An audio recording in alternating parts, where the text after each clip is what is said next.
Welcome to my YouTube channel మన స్వీక్స్. మేము ఈ మధ్య మెదక్లోని ఏడుపాయల వనక దుర్గా భవానీ టెంపుల్కి వెళ్ళామండి.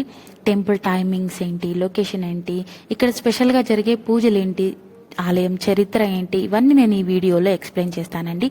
ప్లీజ్ వీడియోని చివరి వరకు చూడండి.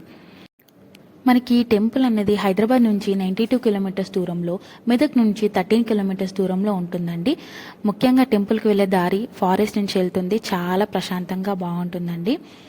మెదక్లోకి ఎంటర్ అవ్వక ముందే 13 కిలోమీటర్స్ ముందు ఒక లెఫ్ట్ వస్తుందండి. ఆ లెఫ్ట్ తీసుకోవాలి మనం. అక్కడ నుంచి టెంపుల్ జస్ట్ 1 కిలోమీటర్ లోపల ఉంటుంది అంతే. హైదరాబాద్ నుంచి మనకి 1.5 అవర్ అయితే పడుతుంది. ఇదే అండి ఏడుపాయల వనదుర్గ టెంపుల్. ఇక్కడ ఎంట్రన్స్ ఉంటుంది, అక్కడ నుంచి మనం లోపలికి వెళ్ళిపోవాలి.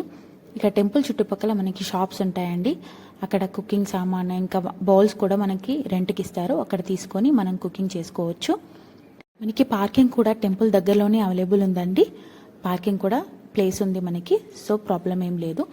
ఇలా టెంపుల్ ముందు మనకి బొట్టు పెడతారు. బొట్టు పెట్టించుకొని మనం టెంపుల్కి ఎంటర్ అయిపోవచ్చు. ముఖ్యంగా ఇక్కడ సండేస్ ఎక్కువ రష్ ఉంటారండి. బోనాలు ఇంకా మేకలు కోళ్ళు తీసుకొని వచ్చి అమ్మవారికి నైవేద్యంగా సమర్పిస్తారు. మేము వెళ్ళింది ఫ్రైడే అండి. సో ఫ్రైడే కూడా కొంచెం రష్ ఉన్నారు. దర్శనానికి ఒక 20 మినిట్స్ టైం అలా పట్టింది. సో ఇలా లోపలికి వెళ్ళిపోతే మనకి టెంపుల్ అనేది వచ్చేస్తుంది. టెంపుల్ టైమింగ్స్ వచ్చేసి మార్నింగ్ 6 AM నుంచి ఈవినింగ్ 8 PM వరకు అండి. ఈ మధ్యలో మనం టెంపుల్ని దర్శించుకోవచ్చు. ఈ ఏడుపాయల వనదుర్గ టెంపుల్ స్పెషల్ ఏంటంటే ఇక్కడ మంజీర నది అనేది 7 పాయలుగా విడిపోయి ప్రవహిస్తుందండి. టెంపుల్ ముందు 3 పాయలుగా విడిపోయి ప్రవహిస్తుంది. టెంపుల్ వెనకాల 4 పాయలుగా ప్రవహిస్తుంది. ఫ్యామిలీతో పాటు వచ్చి ఒక డే అంతా టైం స్పెండ్ చేయడానికి ద బెస్ట్ టెంపుల్ అండి ఇది. మనకి హైదరాబాద్కి దగ్గరలోనే ఒక 1.5 అవర్లో మనం వెళ్ళిపోవచ్చు ఈ టెంపుల్కి. ముఖ్యంగా ఈ దుర్గా భవానీ టెంపుల్లో బోనాలు చాలా స్పెషల్గా జరుగుతాయి.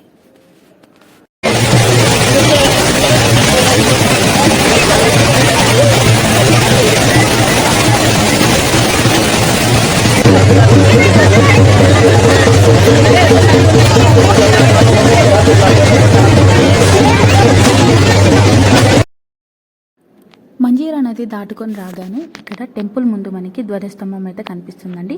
ధ్వజస్తంభాన్ని మనం మొక్కేసుకొని అలా లోపలికి వెళ్తే అమ్మవారిని దర్శించుకోవచ్చు. ముఖ్యంగా ఆషాఢ మాసంలో ఈ టెంపుల్లో బోనాలు అనేవి చాలా స్పెషల్గా జరుగుతాయి.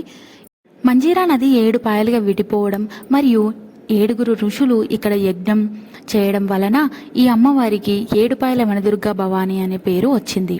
ఇక్కడ తపస్సు యజ్ఞాలు చేసిన ఆ 7 మునులు ఎవరంటే జమదగ్ని ముని, అత్రి, కశ్యప, విశ్వామిత్ర, వశిష్ఠ, భారద్వాజ అండ్ గౌతమ ముని.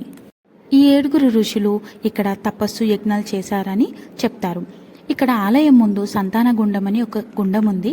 ఇక్కడ సంతానం లేని వాళ్ళు ఈ గుండంలో 5 సార్లు మునిగితే సంతానం కలుగుతుందని భక్తుల నమ్మకం. ఇక్కడ మేకలు కోళ్ళు తెచ్చిన వారు అమ్మవారికి నైవేద్యంగా సమర్పిస్తారు. ఇక్కడ పక్కన దేవాలయంకు దారి అని కనిపిస్తుంది కదా, ఇలా మనం లోపలికి వెళ్తే అమ్మవారిని దర్శించుకోవచ్చు. తెలంగాణలోని అతి పెద్ద దుర్గా భవానీ టెంపుల్స్లో ఇది 2వది. మొదటిది మన విజయవాడలో ఉంటుంది కదా, మీ అందరికీ తెలిసిందే. 2వది మెదక్లోని ఏడుపాయల వనదుర్గ అమ్మవారు. ఇక్కడ నుంచి మనం లోపలికి వెళ్తే క్యూ లైన్లో ఇక్కడ అమ్మవారికి కట్టిన చీరలు, పెట్టిన చీరలు అమ్ముతున్నారు. ఎవరైనా అమ్మవారి చీరలు కావాలనుకుంటే మనం ఇక్కడ కొనుక్కోవచ్చు. ఇక్కడ నుంచి ఇలా ముందుకెళ్తే ఇది అమ్మవారి గర్భాలయం. ఇక్కడ నుంచి లోపలికి వెళ్తే అమ్మవారిని దర్శించుకోవచ్చు. ఇక్కడ బోనాలు చాలా స్పెషల్ అండి. బోనాల సమయంలో డప్పుల సందడితో చాలా ఆహ్లాదకరంగా ఉంటుంది. ఇది మెయిన్ అమ్మవారి గర్భాలయం అండి. ప్రతి సంవత్సరం శివరాత్రి సమయంలో ఇక్కడ 1 రోజుల పాటు జాతర జరుగుతుంది. ఈ జాతర సమయంలో లక్షలాది భక్తులు వచ్చి అమ్మవారిని దర్శించుకుంటారు. ఈ 1 రోజుల పాటు జరిగే జాతరలో కూడా అమ్మవారికి రోజు బోనాలు సమర్పించుకుంటారు. మరియు జాతర చివరి రోజుల్లో కూడా అమ్మవారిని ఊరేగిస్తారు. ఈ టెంపుల్లో దుర్గా భవానీ అమ్మవారితో పాటు గుట్టపైన ఎల్లమ్మ తల్లి ఆలయం మరియు జమదగ్న ముని ఆలయాలు కూడా, గుహలు కూడా ఉన్నాయి. దుర్గామాతను దర్శించిన తర్వాత కొండపైనకి వెళ్ళి అవి కూడా దర్శించుకోండి. ఇలా బయటకు వచ్చేసాక ఇక్కడ అందరూ దీపాలు పెడుతున్నారు, పసుపు కుంకుమ వేసి మొక్కుకుంటున్నారు.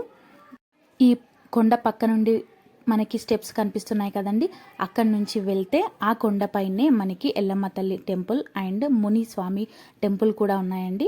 సో ఇలా పక్క నుంచి మనం స్టెప్స్ ఎక్కి కొంచెం ట్రెక్కింగ్ చేసి పైకి వెళ్ళాల్సి ఉంటుంది. నాకైతే ఈ ఏడుపాయల అమ్మవారు చాలా బాగా నచ్చిందండి. నది ఒడ్డున ఇలా టెంపుల్స్ ఉంటే చూడ్డానికి కూడా చాలా అందంగా కనిపిస్తాయి. మనం నదిలో స్నానం చేయొచ్చు, వెంటనే మనం అమ్మవారిని కూడా దర్శించుకోవచ్చు. ఇక్కడ ఫెసిలిటీస్ అన్నీ కూడా బాగున్నాయి. ఇలా మనం కొంచెం ట్రెక్కింగ్ చేసి పైకి వెళ్ళి మనం టెంపుల్స్ని దర్శించుకోవాలి. వర్షాకాలంలో కొంచెం నీటి ప్రవాహం ఎక్కువగా ఉంటుంది, అయినా కూడా ఇక్కడ ఉన్న అమ్మవారికి మాత్రం ఏమీ అవ్వదు. చూడండి, ఇదే ఎల్లమ్మ తల్లి టెంపుల్. కింద దుర్గామాతను దర్శించుకున్న ప్రతి ఒక్కరు కూడా పైనకి వచ్చి ఎల్లమ్మ తల్లిని కూడా దర్శించుకుంటున్నారండి. ఈ కొండపైన తపస్సు చేసి యజ్ఞం చేసిన 7 మునులలో మొదటి ముని అయిన జమదగ్ని ముని టెంపుల్ కూడా ఇక్కడే ఉందండి. ఈ ఎల్లమ్మ తల్లి టెంపుల్ నుంచి కొంచెం పైకి ట్రెక్కింగ్ చేసి వెళ్తే అక్కడ కనిపిస్తుంది. ఇదే అండి ఆ జమదగ్ని ముని టెంపుల్. చూడండి, పక్కన మణిపుట్ట అని ఒక పాము పుట్ట కూడా ఉంది. చూడండి, ఇక్కడ నుంచి ఇంకాస్త పైనకి ట్రెక్కింగ్ చేసి వెళ్తే అక్కడ కాళికాదేవి అమ్మవారి టెంపుల్ కూడా ఉందటండి. అది మాకు తెలీదు, కిందకి వెళ్ళాక తెలిసింది.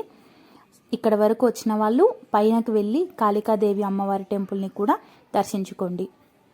మన ఫ్యామిలీతో అందరితో కలిసి వచ్చి టైం స్పెండ్ చేయడానికి ద బెస్ట్ ప్లేస్ అనిపించిందండి నాకు. మీరు కూడా ఇంకెవరైనా దర్శించని వాళ్ళు ఉంటే ఖచ్చితంగా వచ్చి ఈ ఏడుపాయల మన దుర్గా టెంపుల్కి వచ్చి దర్శనం చేసుకోండి.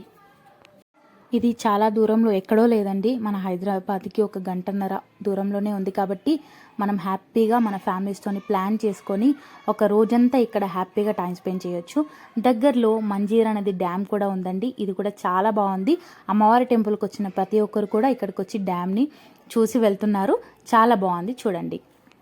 ఇవేనండి ఏడుపాయల మన దుర్గా అమ్మవారి విశేషాలు. నేను అన్నీ కవర్ చేశానని అనుకుంటున్నాను. చివరి వరకు నా వీడియో చూసినందుకు చాలా ధన్యవాదాలండి. Please subscribe to my channel. Subscribe and like చేసి నన్ను సపోర్ట్ చేయండి. ఇంకా ఇలాంటి వీడియోస్ చాలా వస్తాయి. Thank you so much.